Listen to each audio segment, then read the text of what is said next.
Ladies and gentlemen, tumerudi tena, tunasonga mbele pale tulipokuwa tumekomea katika episode ya pili. Sasa ni episode ya 3. Mnisamehe sana kwa ukimya kwa sababu tulikuwa busy kuandaa bonge la series ambayo inakwenda kutoka hivi karibuni, tamthilia ya kibongo ambayo imepigwa kisasa sana. Mtaalamu Mark baada ya kwenda kufuata mpira ambao ulikuwa umepasua dirisha la chumba cha mwalimu mkuu katika hichi kituo cha kulelea watoto yatima, basi alipata wazo moja zuri sana. Akakimbia haraka sana, karudi ofisini kwake na kuanza kuhangaikia hilo wazo alilokuwa ameweza kulipata. Lakini huku upande wa pili, Mwamba Sanjay, yule mtoto wa kishua, alikuwa akitazama katika televisheni namna alivyokuwa akifanya vizuri katika mashindano ya golf. Hasa mshikaji akawa anaulizia, jamani samanini, bidada Yori yuko hapa? Akaambiwa kwamba Yori hata usimuulizie, mshenzi kabisa yule, anakuita majina ya ajabu, anasema mwanaume gani anategemea mali za wazazi wake. Ndio alikuwa anasema hivyo eti. Alafu alienda mbali zaidi, anasema eti kwamba wewe ndio ulimsaliti mpenzi wako na kusipelekea kifo chake. Mshikaji hanaga jambo dogo, moja kwa moja akazama katika chumba na ofisi ya bidada Yori, akamfuatia huko. Bidada Yori akaanza kusema, siku moja katika hii hoteli alikujaga yule mpenzi wako wa zamani. Alafu alipokuja alikuwa anaongea na mhudumu wa hii hoteli, lakini mazungumzo aliyokuwa yanayafanya yakanilazimisha mimi niweze kumsikiliza huyo mpenzi wako mimi mwenyewe. Marehemu mpenzi wako alisema kuwa amebuku katika hii hoteli kwa sababu anaipenda sana. Alitamani shughuli ya harusi yake iweze kufanikia ndani ya hoteli yetu.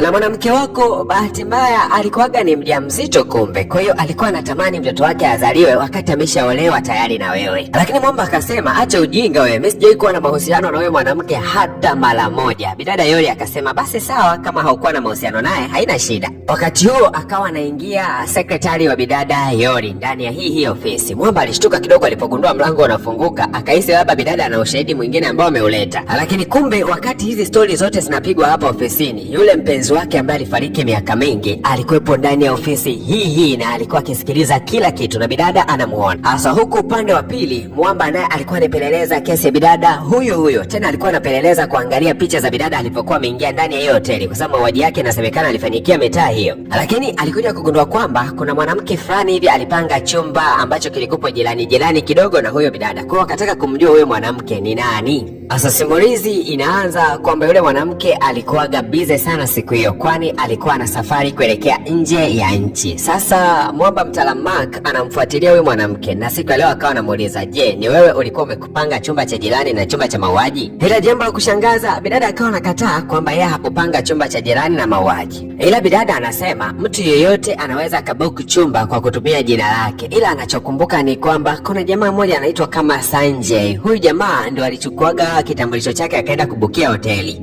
Alafu siku 2 mbele au 3 ndo alikuja tena akanirudishia kile kitambulisho changu. Huyo tu ndo mtu pekee ambaye alikuwa na kitambulisho changu na jina langu ndo liliandikwa pale kwenye hoteli kwamba nimebuku kile chumba, ila sikuwa mimi. Mtaalamu Mark akimtazama huyu bidada mara mbili, huyu bidada anatumia kuandika mkono wa kulia, lakini yule bidada ambaye anaonekana alihusika katika tukio la mauaji ni kama alitumia mkono wa kushoto hivi. Basi mshikaji moja kwa moja akarudi katika ile hoteli, akaanza kuvizia na kuangalia vizuri huyu muuaji alifanyaje. Basi ni kama vile anamuona muuaji alivyokuwa anaingia ndani ya kile chumba. Akagundua kwamba Mwamba Sanjay alipogundua kwamba mpenzi wake ni mjamzito alafu yeye hampendi, basi alipanya kama vile yeye ni mwanamke, akaingia ndani ya hoteli. Kisha baada ya hapo akapitia dirisha la pili, akamuua yule bidada, na baada ya kuweza kumuua akamweka ndani ya begi. Alafu akaubeba ule mwili na akaupeleka katika kile chumba cha yule mwanamke ambaye alikuwa ametumia kitambulisho chake kuomba chumba cha pili. Kisha baada ya hapo akaondoka ndani ya kile chumba akiwa kana kwamba ni mtu amebeba tu mabegi yake kawaida. Kwa hiyo itaonekanika kwamba kuna dada ambaye alitokea chumba cha pili na aliingia ndani na akatoka. Kwa hiyo haitaonekanika kana kwamba aliingia ndani ya chumba kilichofanyika mauaji. Mwamba akawa anarudi nyuma kabisa huko ambako anaamini mwili ulienda kutupiwa. Sasa wakati anaelekea katika hayo maeneo, sindo akakutana na bidada Yori naye yuko kufanya uchunguzi maeneo hayo. Kwa hiyo wote wanachunguza kesi moja. Mmoja anaongozwa na mizimu na mwingine anaongozwa na akili zake mwenyewe, lakini wote wameweza kukutana eneo moja. Noma na nusu hii. Basi ukaanza mtifuano hapa. Wewe kwa nini uko hapa? Na mwingine, wewe kwa nini uko hapa? Bidada akawa anasema, mimi nilikuja hapa kuchunguza matenki ya maji. Bidada akawa anaulizwa, wewe ulikuja kuchunguza matenki ya maji, dada tajiri kiasi hicho, wakati unawafanya kazi kibao? Basi bwana wewe ikabidi kufungua lile lile tenki la maji. Lakini wakati wamefungua lile tenki, tunaonyeshwa clip inayomwonyesha Mwamba Sanjay akiwa anabishana na mpenzi wake yule aliyekuwa mjamzito. Na Mwamba alikuwa anabishana na mpenzi wake kwamba tuachane bana, kwa sababu nimepata mtoto wa kishua na mtoto wa kitajiri ambaye nataka kuoana naye. Kwa hiyo sihitaji kabisa yani mimi na wewe tuendelee na mahusiano. Lakini bidada akawa anasema ushanitundika kitumbo tayari bana. Na mshikaji alipogundua kwamba huyu bidada ni mjamzito, akaona huyu atamharibia sana, kwa sababu yeye ana mpango wa kwenda kuoa katika hiyo familia ya kishua kidogo afanane nao hazi. Basi akaamua kumuoa huyu bidada. Mwamba Sanjay upande wa pili huku ni maarufu kinoma sana kwenye mchezo wa gofu. Yaani ukiachana tu na ubaya, Mwamba anashabikiwa kinoma kwani ni mzuri sana kwenye gofu.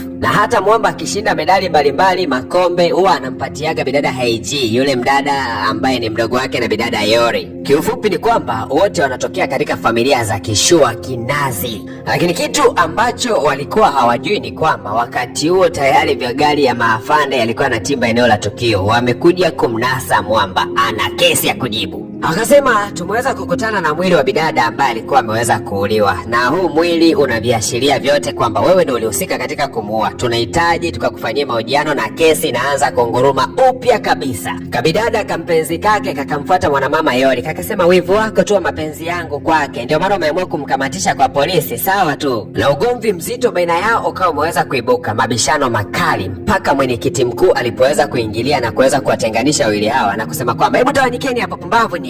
Baadaye mwenyekiti akawa amekutana na Yori, akaanza kumwambia yaani unajihusisha na vikesi vya kipumbavu pumbavu tu. Hayo mambo sio wewe kudiscuss. Wewe unatakiwa kudiscuss masuala ya makampuni na mikataba. Hayo mambo mengine waachie watoto wa Uswahilini, watoto wa kanga moja, watoto wa kusakama, watoto wa vigodoro. Sio vitu vyako hivi. Wewe ni masuala ya makampuni. Asa huko ndani magerezani, baba yake na Mwamba Sanjay amekuja kumtembelea kijana wake. Anasema wewe mtoto mpumbavu kabisa, unanishushia umaarufu wangu. Kumbuka kuna baadhi ya makampuni ambayo yalikuwa yananidhamini katika kampeni zangu yameanza kutoa share zao. Makesi yako haya yananisababisha mimi nashuka. Kwa nini wewe mtoto unaniharibia? Lakini bwana mdogo akawa anasema hivi, baba unajua kwamba wewe ndio umenisababisha mimi niweze kumsaliti mpenzi wangu, kwa sababu wewe ndio ulitaka niweze kuoa katika ile familia ya kitajiri ili lengo utumie utajiri wao. Umesahau jambo hilo baba? Alafu kapa tu eti mzee wake kwa sasa hivi amemgeuka, ndo anamlaumu kwamba eti mtoto wake ana maskendo. Mtoto wake akawa anamwambia mzee, mbona mimi nilimpendaga binti wa kwanza ambaye nilimpa ujauzito, lakini wewe ndio umeniforce mimi kuanza kudate na wewe binti mpya. Na akamwambia baba, usiponisaidia katika kesi hii nitakwenda na mimi kudhihirisha wazi uovu wako wote. Mzee baba aliposikia hivyo moja kwa moja akaibuka katika vyombo vya habari na akaanza kulisafisha jina la mtoto wake. Na mzee baba akaanza kusema kwamba yule Sanjay binti aliyekuwa amefariki alikuwaga ndio ni mpenzi wa mtoto wangu, lakini alikuwaga na ugonjwa mmoja wa kupiga watu ovyo. Mwanangu ameteseka sana katika mahusiano yake na huyo binti jamani.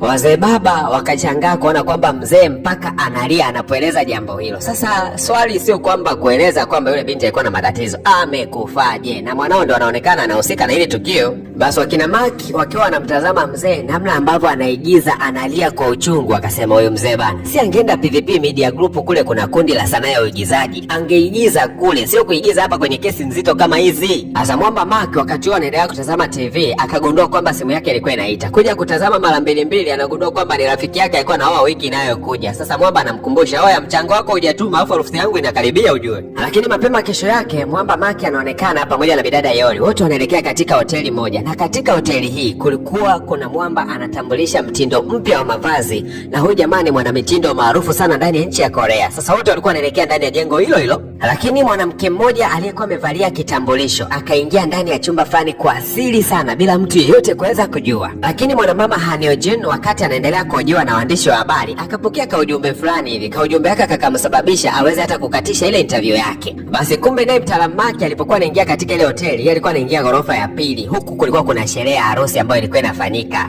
Bwana we, jamaa akaanza kumpongeza rafiki yake, hatimaye mwanangu unaenda kuchukua jiko. Lakini upande wa bidada Yori, yeye alikuwa anakutana na kundi la upande wa pili, kundi ambalo ni familia ya kitajiri kinoma yani. Sasa ile anaenda kukutana nao, hakuamini kwamba alikuwa ni rafiki yake udogoni. Lakini kuna wenzangu na mimi tukikutana na marafiki zetu udogoni, choka mbaya, chakaa nyanga.